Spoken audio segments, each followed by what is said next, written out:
O Vaticano é mais conhecido por ser o cerne da administração católica.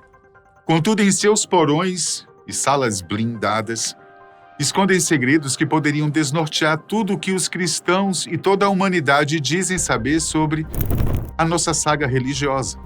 E o que lhe mostrarei a partir de agora é uma seleção de esquisitices e também documentos que poderiam alterar nossos conceitos caso viessem à tona. E eu só lhe peço uma coisa, tá?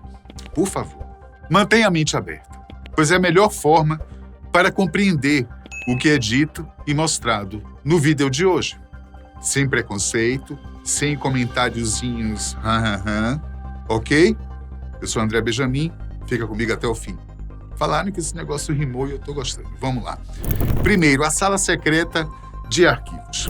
O Vaticano é também conhecido por sua incrível cultura, arquitetura e monumentos, assim como por ser a sede do papado. Porém, por trás dos púlpitos e das batinas é também um centro de controvérsias, com uma boa dose de coisas sinistras.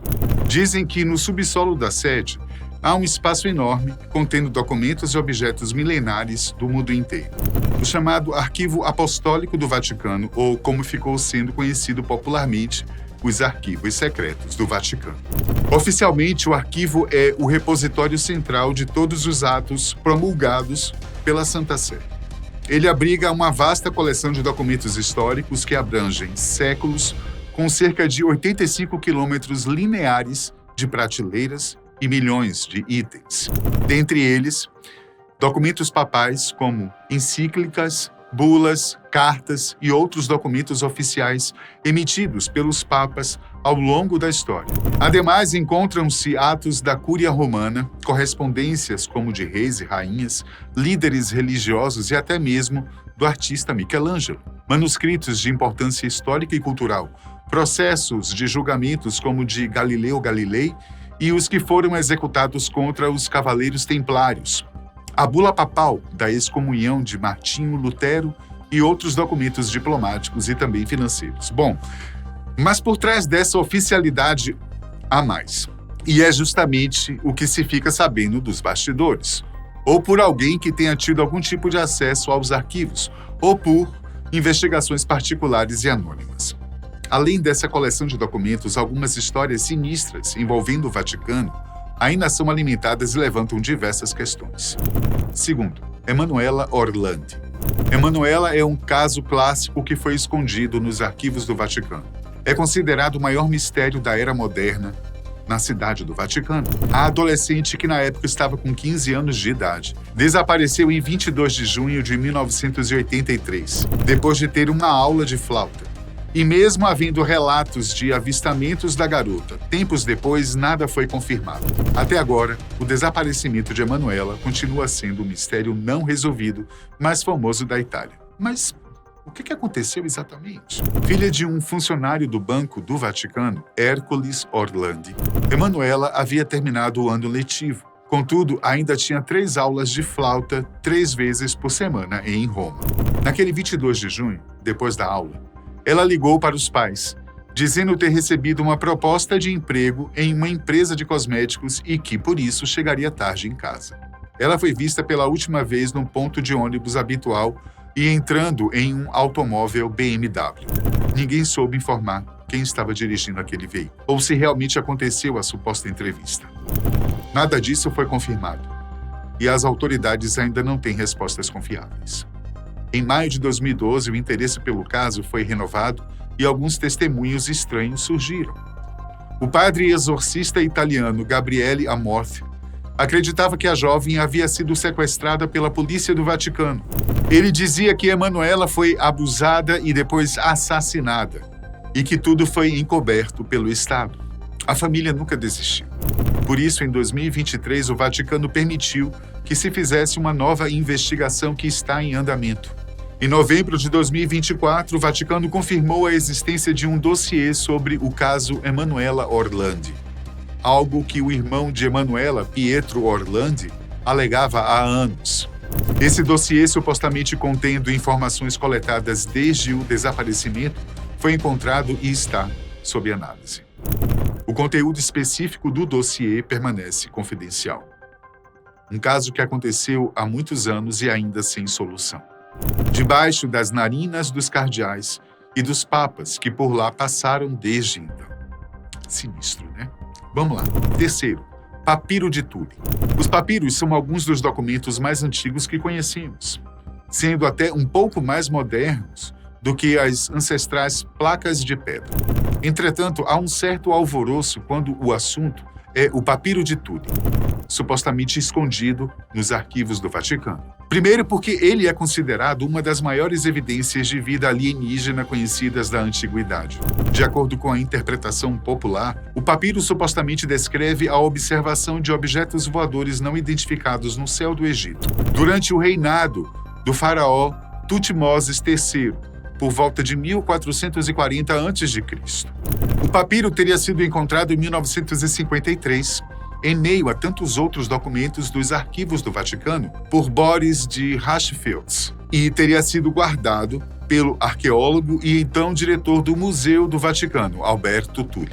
Segundo relatos, o arqueólogo teria encontrado esse papiro em 1930 durante escavações no Egito. Boris tratou de traduzir o papiro e chegou a publicar parte das inscrições em jornais da época. No entanto, nem todo mundo concorda com a existência desse papiro. Nada consta nos autos da arqueologia sobre sua descoberta. Se Tulli realmente encontrou esse papiro, nunca fez o comunicado oficial da descoberta. E é importante notar que muitos especialistas acreditam que o suposto papiro de Tulli é uma fraude moderna, criada como parte de uma farsa ou para promover teorias de conspiração sobre OVNIs. Portanto, não há informações precisas sobre o que aconteceu com o suposto achado, já que ele provavelmente nunca existiu. Quarto, Papa João Paulo I foi assassinado. João Paulo I morreu inesperadamente em setembro de 1978, 33 dias depois de se tornar Papa.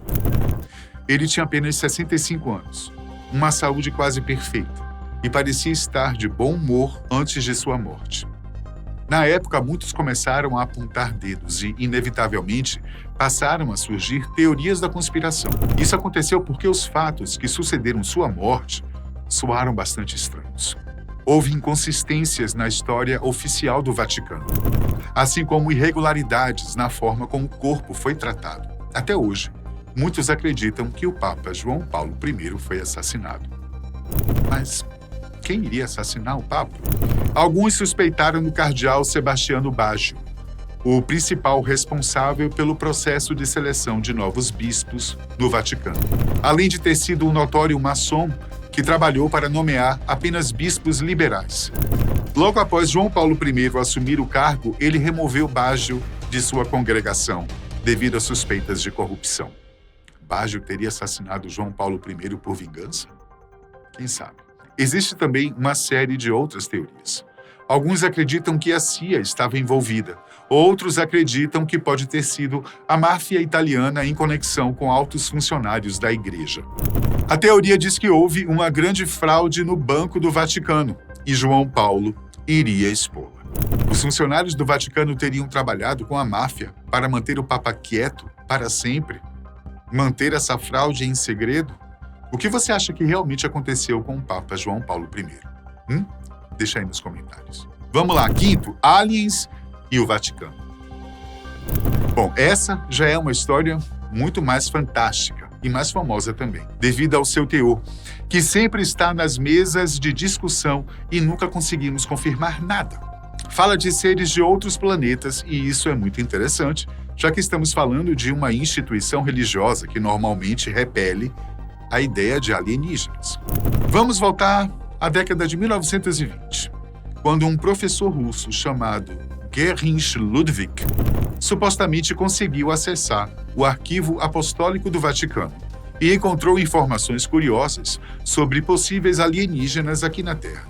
Será que o Vaticano tem alguma ligação com seres de outro mundo? Bom, nenhuma das informações que Ludwig revelou foram confirmadas, mas ainda assim, elas continuam populares entre as teorias da conspiração. Não se sabe como ou porquê. Sabe-se apenas que o professor recebeu autorização para entrar nos arquivos, onde conseguiu ler alguns manuscritos antigos. Em meio aos 85 quilômetros distantes e cerca de 35 mil volumes no catálogo, Ludwig encontrou documentos com mais de 12 séculos de história europeia. Só que os registros que mais chamaram sua atenção foram aqueles que não faziam muito sentido. Textos com códigos antigos, alquimia e materiais com informações sobre visitas de extraterrestres à Terra em um passado distante.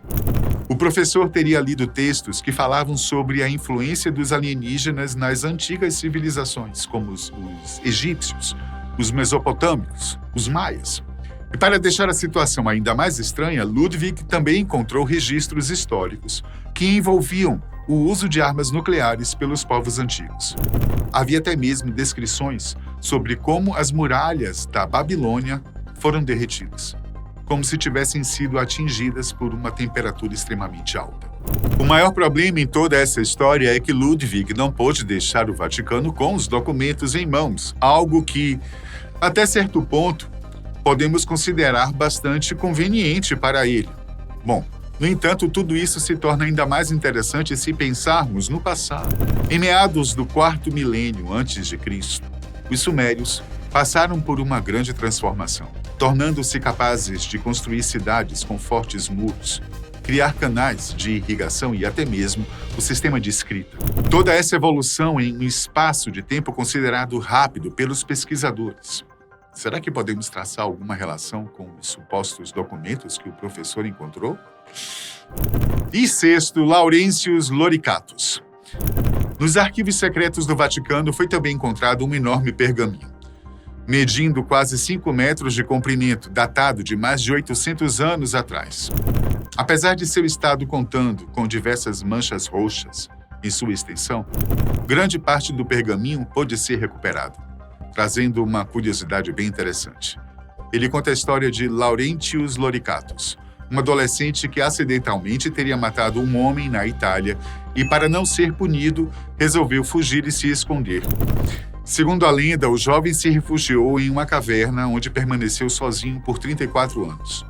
Todos os dias, o jovem falava com Deus e se chicoteava, como uma forma de autopunição pelo seu pecado.